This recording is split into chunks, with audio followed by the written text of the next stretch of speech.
from the trailer looks fantastic. Has got his celebration as well.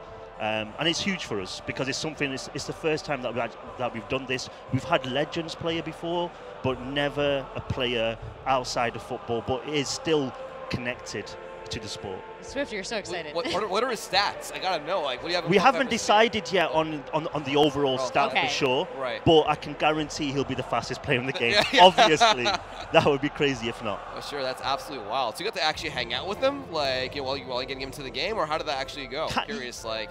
Yeah, kind of. I mean, we were there for the shoot. We did the full 3D scan because one of the things that we do with PES, we take a lot of care in how the players look inside the game, and what you'll see when you actually are seeing the gameplay is an amazing looking game, visuals, and it's something that we obviously, to put him in the game, it had to be perfect. Right. He got involved in some of the trailer shooting. We've got some more news with him coming out later in the year. Obviously, we've got a little bit of way to go before we launch on September 12th. So we've got a lot of stuff going on with him.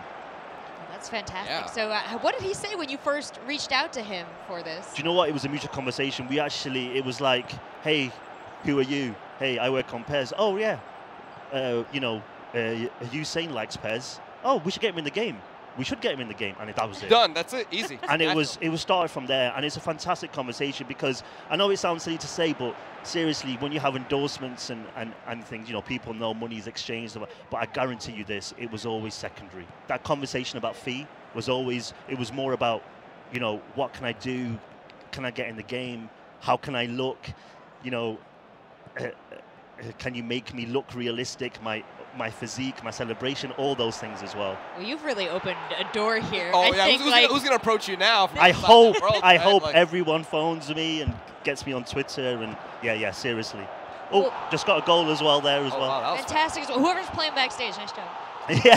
This is some live gameplay you've brought here. So Absolutely. what other changes can we expect in 2018? Well, I do want to say this is a world exclusive. This is the first time that we're showing the gameplay of PES. And it's a big moment for us as well, because PES 2018 is the end goal for us after 3 years of hard work. So this is the first PES where you look at and you see the play, and PES 17, 16, 15, those 3 years had a fine link between them, but 18 is like cut from a new cloth. Oh. We've completely redone the visuals, the animation system, the physicality, the goalkeepers. It's such a crazy list of new features in the game. I think the main things for E3, because we announced the game back in May, where we announced all these new things, but for E3 obviously it's Usain Bolt. If you pre-order the game, you can use him in My Club. And the second thing, which is really important for us, is to improve the online. So we're launching an online beta, which is open for everybody. Open when?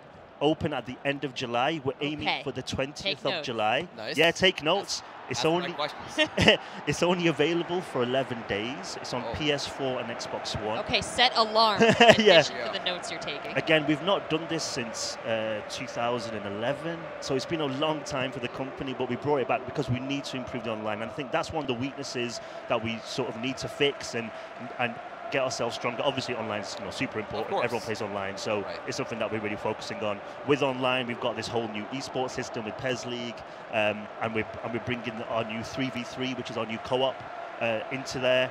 One really cool thing about PES League, which is our esports thing, is having the balancing stats as well. What that means is obviously you're seeing Dortmund against Barcelona. These teams are very strong, but maybe you support a lower division team.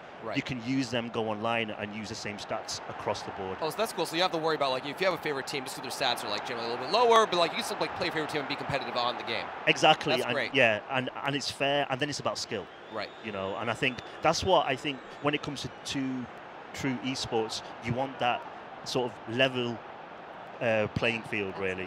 Over anything else, it Absolutely. needs to be fair. Absolutely. You mentioned a 3v3. What can you tell us about that? Well, it's something that we were looking at, mainly because a lot of our fans were asking for 2v2. And when we sort of look at what they really want, we wanted to add in a little bit extra. I mean, obviously, with 3v3, you do see a lot of esports competitions with that sort of 3v3. One of the biggest things that PES has is trying to convince a lot of people to play PES over FIFA. And we honestly feel that if you try to if you love the game, but Right. all your friends don't, Right. it's difficult for you to convince your friends. You want to sort of bring them with you and Right. play together. And I think that's where it came from. And we've really focused.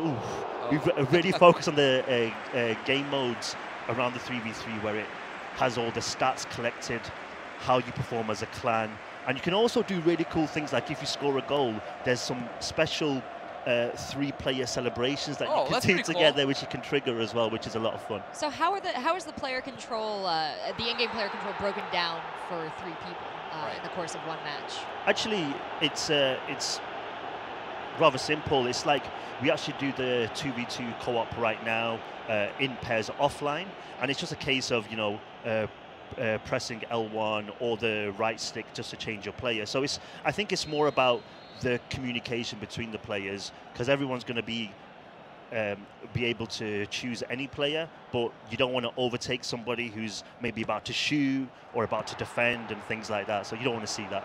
Wow, I would love to listen to the comms in those matches. Yeah, for sure.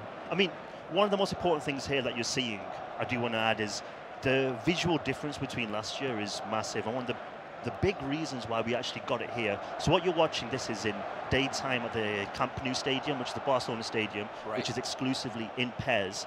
And we actually went there early in the year. We actually took a full camera team, scanning team, and we scanned the full stadium. So we scanned the pitch, the stadium exterior, we went into the tunnels, we went to the changing rooms. Like a Matterport, like 5 by 5 meters at a time? Like we actually had like drones and stuff. It was a little bit more high tech. Okay, now. cool. That would have taken a long time. That would have been a while. But we actually, captured that in day, and at night time we actually stayed there. The team stayed there till the evening. Sun went down, went back out. And redid all the lighting, all the shadow. How cool is It's that? fantastic work, and we've done that with Borussia Dortmund as well, who you're seeing here as well. So what we've done is a lot of work to make the game look fantastic. I talked about this whole 3-year difference. Yeah. This time is taken to create this masterpiece. We believe it's a masterpiece, and it's so much work that we had to do something where you just look at it and you compare it, and the game kind of sells itself. I mean, I'm here talking to you, but it really does sell itself. The movements are just so nice. I'm just looking at the leg movement and the kicks and just the way you're kind of like traveling around. I mean, it's just so well done. I'm so happy that you mentioned that. Sorry, please. What I was going to say is, every year we always add in a few hundred, motions. Right. But this is the first game where you're talking about thousands. And the reason is that we did something called base layer revolution, which is absolutely changing the core. So how you walk, how you turn, and things like that. Wow, it shows. Yeah, that was my question: is how many like points of data are used in each of these characters that they move? An insane amount. We have 150 editors worldwide, giving us stats, how the players move, how they should shoot. I mean, it's absolutely crazy. That's nuts, but it shows off, man. It looks